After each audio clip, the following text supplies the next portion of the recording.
सत्य युग के आरंभ में पृथ्वी के सभी वासी बगैर राजा के ही रहा करते थे।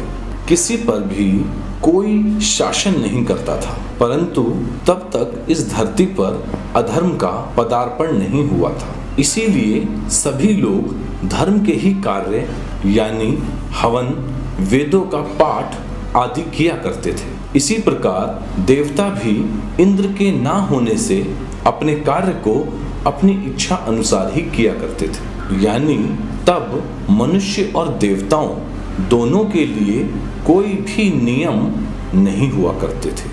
बस सत्य और धर्म के प्रभाव से वह सभी अपने कर्तव्यों का निर्वाह किया करते थे, जिसके कारण भूलवश कई गलतियां भी हो जाया करती थी। ऐसे हालात में स्वयं ब्रह्मा जी को ही सभी जगह अपनी नजर रखनी पड़ती थी, क्योंकि उस सत्य युग के तपस्वी और दैत्य इतने शक्तिशाली होते थे कि कभी कभी देवताओं को विवश होकर उन तपस्वियों के अनुसार ही अपना कार्य करना पड़ता था, तो कभी दैत्य उन्हें डराकर कुछ भी करा लिया करते थे और कोई भी देवता उनका सामना नहीं कर पाता था। इसलिए ब्रह्मा जी ने देवताओं पर अंकुश लगाने के लिए और उनकी रक्षा करने के लिए देवताओं के राजा का एक पद बना दिया और उस पद पर एक देवता का राजा के रूप में अभिषेक कर दिया, जो कि आम तौर की भाषा में इंद्र कहलाया गया।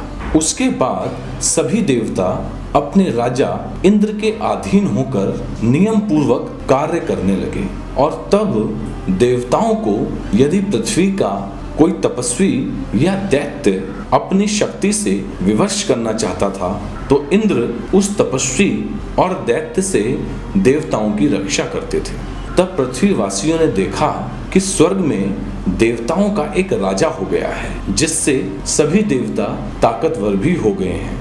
तब सभी पृथ्वीवासी मिलकर ब्रह्मा जी के पास गए और उनसे विनती की कि जिस प्रकार इंद्र को देवताओं के राजा के पद पर आपने स्थापित किया है, उसी प्रकार हमारे लिए भी किसी एक श्रेष्ठ पुरुष को राजा बना दीजिए, क्योंकि अब हम लोग भी बगैर राजा के नहीं रहेंगे। पृथ्वीवासियों की यह बात सुनकर ब्रह्मा जी ने चारों लोकपालों को बुलवाया। इंद्र, वरुण, यम और कुबेर देवताओं में यह चार लोकपाल कहे जाते हैं। ब्रह्मा जी ने चारों लोकपालों से अपने अपने तेज का एक एक अंश देने के लिए कहा।